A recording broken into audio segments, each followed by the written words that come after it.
Alors bonjour, aujourd'hui, dans cette diapositive, on va traiter euh, d'un élément fondamental, essentiel, dans le développement d'un paragraphe argumentatif. Un des éléments essentiels pour sa cohésion, pour la cohésion des idées dans la partie du texte argumentatif. Il s'agit du champ lexical.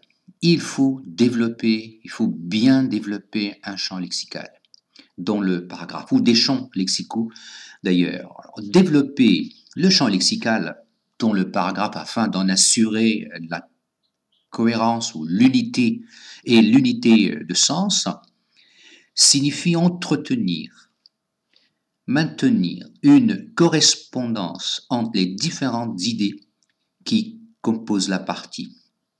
Ainsi, on peut assurer d'un côté l'enchaînement des idées entre l'idée de base, à savoir l'idée directrice, l'argument qui suit, qui la développe, les exemples qui l'illustrent et la conclusion partielle, l'aboutissement de ce raisonnement ou de notre raisonnement. Ça nous permet aussi, d'un autre côté, d'éviter la digression. La digression, c'est quand on a tendance à trop développer une idée secondaire, non indispensable à l'argumentation. On peut s'en passer. Notez bien, au passage, un bon argument, c'est un argument court, précis, bien orienté, surtout bien orienté vers une conclusion, vers une déduction précise et exprimée à la fin du paragraphe. C'est la conclusion partielle.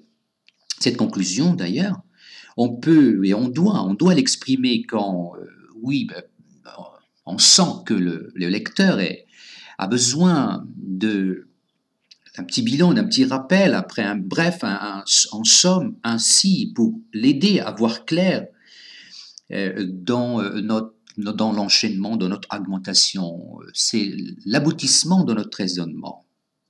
Mais ça nous permet aussi, également, cette conclusion partielle, quand on l'exprime, à nous-mêmes, de garder le fil, de ne pas le perdre, de ne pas aller à gauche et à droite et oublier l'idée directrice vers laquelle tous les arguments doivent converger. J'ai dit qu'on doit la faire quand on sent que le lecteur en a besoin.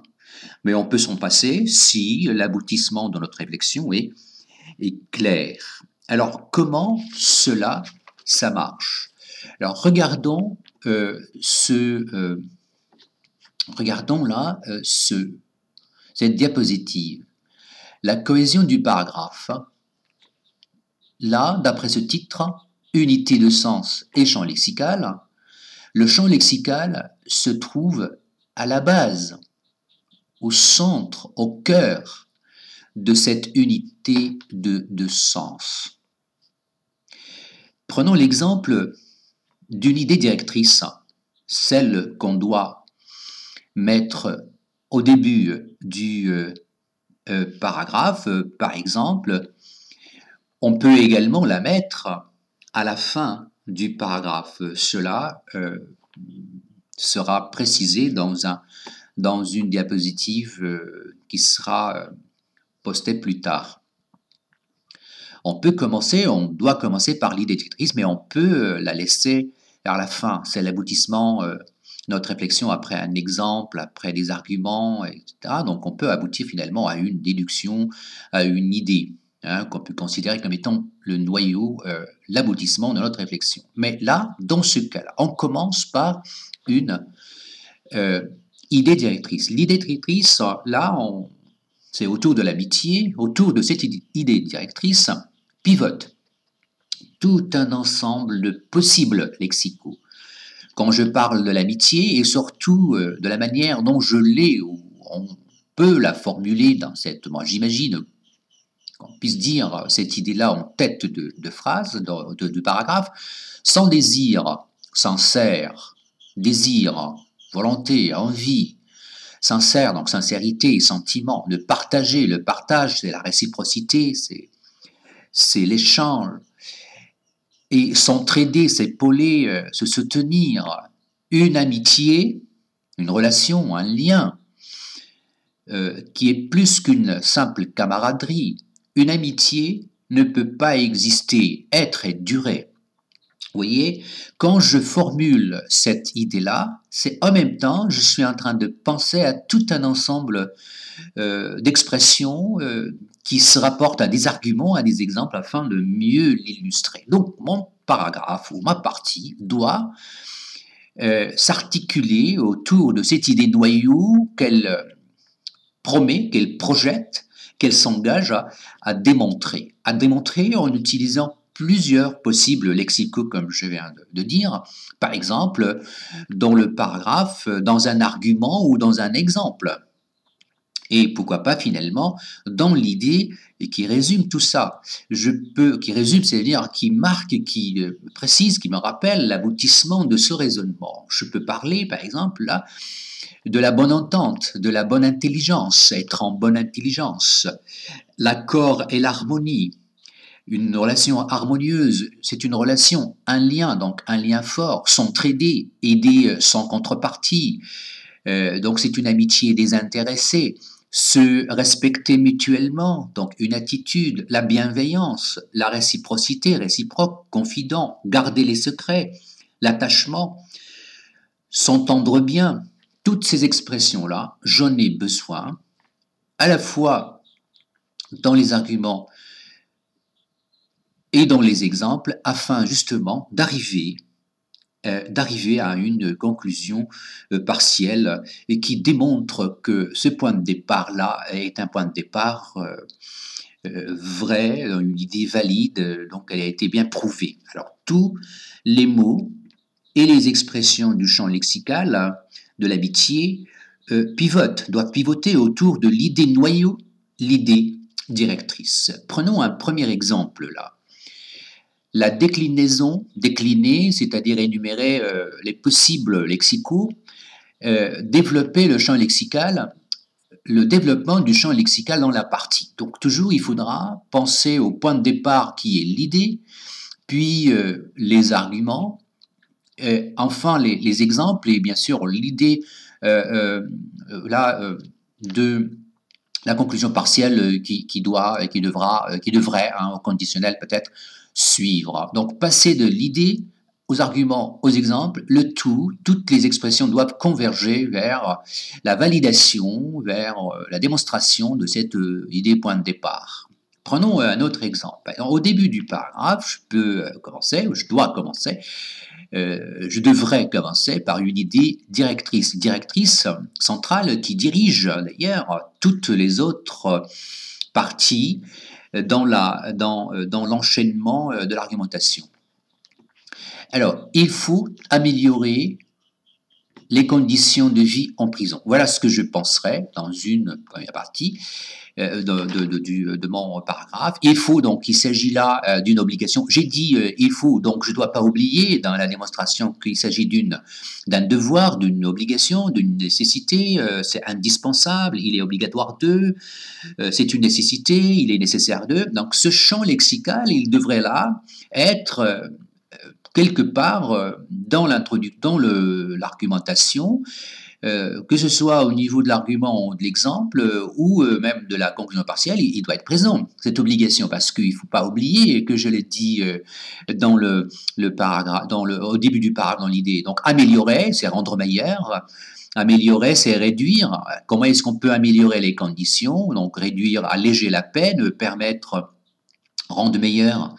Oui, les conditions pourraient que ce soit supportable en prison, mieux, traiter mieux, jouir d'eux, bénéficier d'eux, transformer, révolutionner. Bon, bien sûr, c'est une autre façon de voir la prison, la révolutionner, développer, les conditions.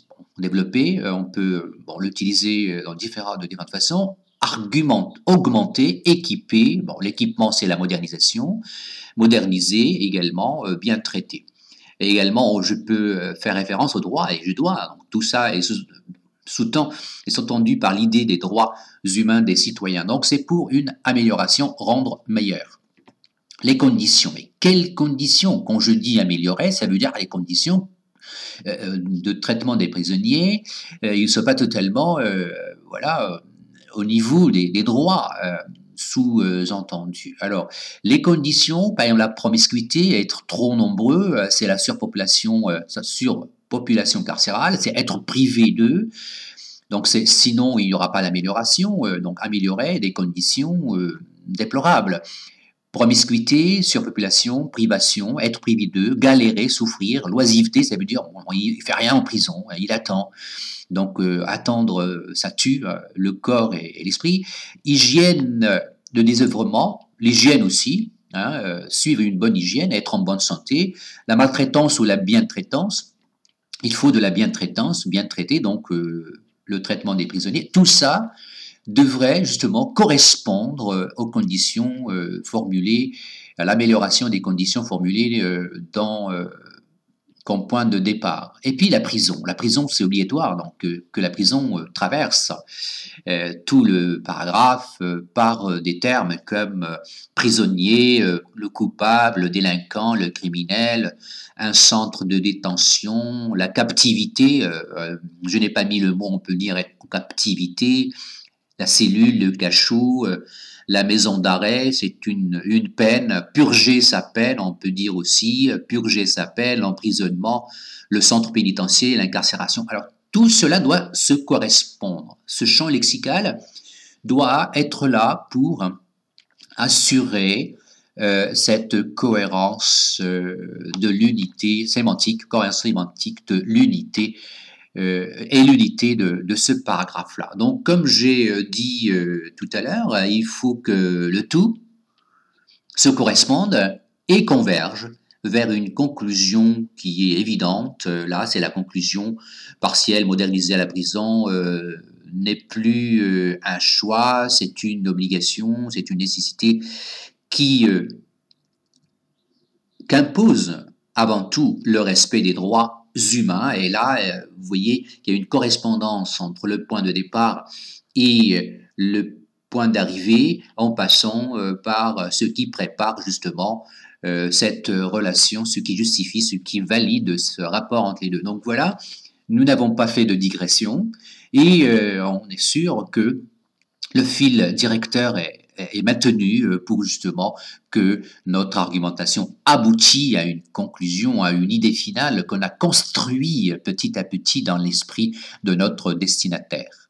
Bon, passons maintenant à un autre exemple. C'est la déclinaison. Décliner un mot, c'est énumérer les différents constituants de ce mot. On peut prendre le mot décliné dans ce sens-là.